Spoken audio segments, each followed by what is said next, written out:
Hello folks, it's Mr. O'Brien from the principal's office. I wanted to send a video out to you. I wanted to be able to touch base with you as we move into the last day of this week and into next week. You see, we have probably the most important week of the year ahead of us, and I want to explain why. Next week, we will begin our IAR testing. It's the final week before spring break, and each and every day our 3rd through 5th graders are going to be taking the IAR, which is a state assessment. This is why this is so important. The IAR assessment is geared to focus on all of the important standards and subject matter that your students are taught each and every day here at Welsh. Not only does it go and see the amazing things they've learned, but it also, most importantly, shows each individual student how they've grown from one year to the next. That's what's so important about this. It's the way that we as a school and as a neighborhood are viewed by the state of Illinois. And it's a way for us to communicate all the amazing teaching that's going on in this school every day and all the amazing learning that your children put forth every day. We've been focusing on teaching the students these last month or so just to get them familiar with the assessment. It's a genuine exercise in what we do here at Welsh, preparing them to take an assessment like this. We've all had to take these assessments, and they're difficult. And for some of us, myself included, I really struggled. I struggled with taking these assessments, and I still do to this day, because I never really got comfortable with it.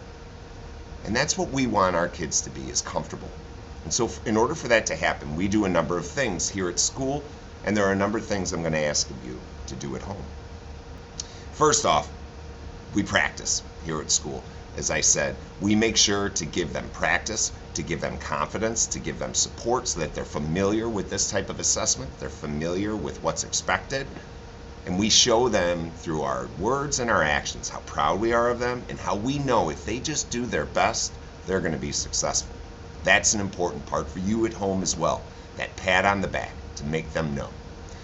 On Friday this week, on the 14th, we have our annual student-staff basketball game that all of our 3rd and 5th graders are invited to. It's a lot of fun. We have an absolute ball. I'm getting way too old to participate, but I still do, and the kids enjoy it.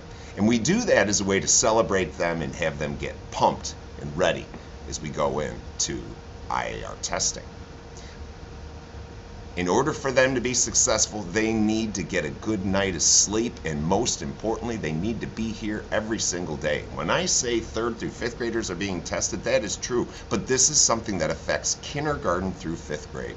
You see, our kindergarten, 1st, and 2nd grade classes all have a 3rd through 5th grade class that they have adopted, and they bring notes and snacks to build on that pride, to build on that support, to give our kids that confidence that they need to do their very best. Folks, we're not taking this test for the sake of making sure our kids are the highest scoring kids in the state. That's not important to me. What is important to me, what's important to us as the Welsh community, is that your child just does their very best, no matter what that is. As long as it's the best version of themselves, that's all we ask for. So we ask that you send your kids each and every day to school on time, because if they're not here by 8 o'clock, they can't participate in the assessment and they have to do it later on. And later on will probably be after spring break. So have them here on time, ready to go. Have them well rested. We'll get food in their bellies and we'll be successful. Folks, really appreciate your watching this video and taking that time to focus on what we have ahead of us. Again, this assessment will be the last week before spring break, and I do think that we as North Enders have always done a great job of pushing through. I think our greatest strengths as a neighborhood is hard work and grit, and we are going to push forth with hard work and grit this final week before spring break, and we're going to do our best on that assessment, and then we're going to enjoy ourselves when our work is done. Folks, I really appreciate you. I'll be coming back in the next week to introduce what we have going on in April, and I want you to keep an eye out for the next edition of the Bulldog Beat. Look in the back at our sponsors. You're going to notice that a lot of our neighborhood businesses in the neighborhood are really looking out for us and contributing to our overall belief that literacy is a civil right and the way we express that with the written word. Have a great week, everybody. Let's get the kids here each and every day, and we're going to knock that IAR out of the park. I'll talk to you soon.